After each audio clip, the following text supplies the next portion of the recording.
Welcome back to RideZoneBikes. I'm your host and today we're diving into the all-new 2026 Kawasaki KLR 500 SE, a motorcycle that has been stirring up serious excitement in the adventure and dual sport community.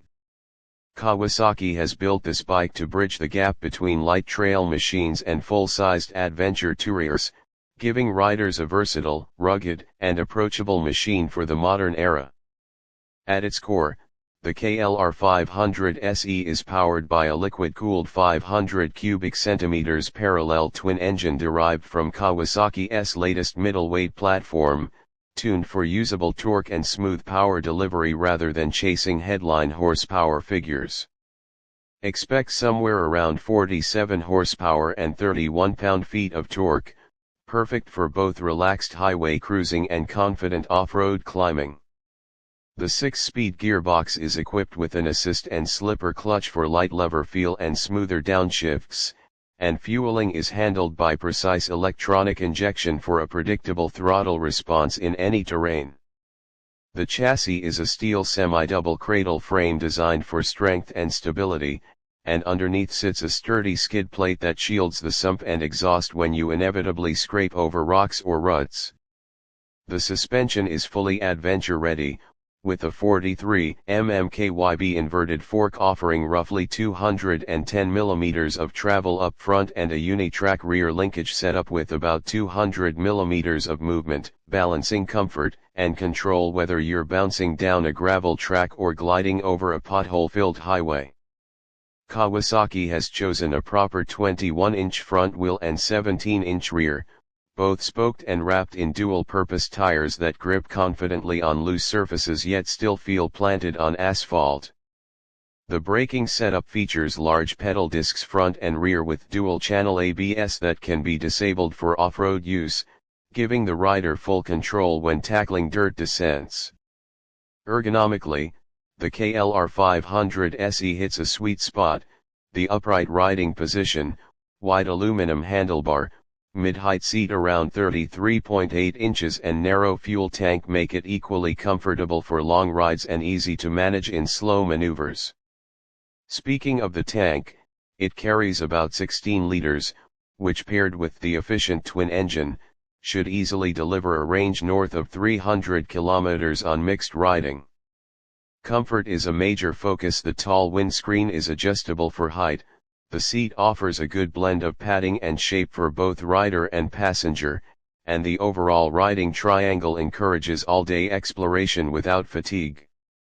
The SE trim takes things up a notch with tech and finish. A full-color TFT instrument cluster sits proudly in front of the bars, offering clear readouts, a gear indicator, trip meters, fuel consumption data, and full smartphone connectivity via Kawasaki's RideZoneBikes app, allowing riders to log routes, check maintenance reminders and even receive notifications. Around the display, you'll find thoughtful touches like USB-C charging ports, hand guards, and sturdy mirrors that won't shake themselves loose on rough trails. Styling-wise, the 2026 KLR 500 SE screams adventure. The tall rally-style front fairing, aggressive LED headlight design, sculpted bodywork, and slim tank give it that ready-for-anything attitude, and the mix of matte and gloss finishes makes it look premium yet purposeful. The subframe is reinforced to handle luggage, and Kawasaki's accessory catalog includes aluminum panniers, top boxes, crash bars, auxiliary lights, and heated grips, making it easy to transform this bike from a weekend explorer to a full touring companion. Out on the road, the KLR 500 SE feels balanced and confidence-inspiring.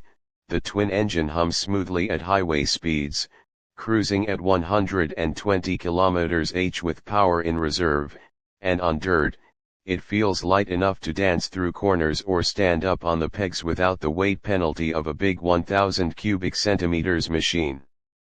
It's approachable for newer riders, yet engaging enough for experienced ones who want something simple, reliable, and adventure-capable.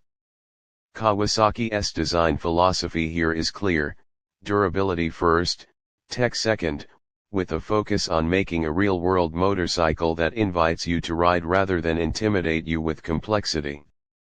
Compared to the larger adventure segment, think bikes like the Africa Twin, Tenere 700 or BMW F850 GS. The KLR 500 SE offers a friendlier seat height, lower cost of ownership, and much easier handling both on and off-road. Pricing is projected around $7,499 for the SE variant, depending on region, which makes it one of the best value mid-range adventure bikes available in 2026. Considering its build quality, feature set, and brand reliability, that's an incredibly competitive number. Riders in markets like Pakistan and Southeast Asia should expect slightly higher prices due to import and logistics, but it remains an affordable entry into true adventure motorcycling.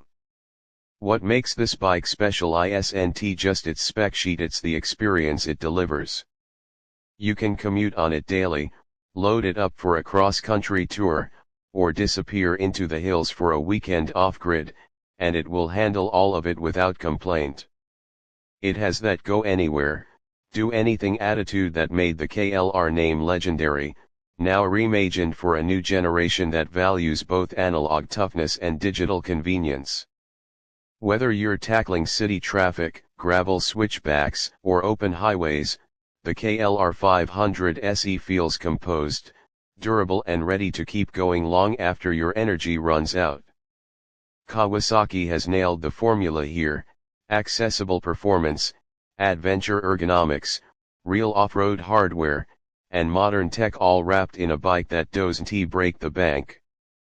If you're hunting for a middleweight dual sport that's as happy in mud as it is in the city, this might be your next ride. That's it for today's review. If you enjoyed this deep dive into the 2026 Kawasaki KLR 500 SE, hit like, subscribe to RideZoneBikes, and let us know in the comments whether you'd take this beast for adventure touring or trail riding. Thanks for watching. Ride safe, and I'll catch you in the next one.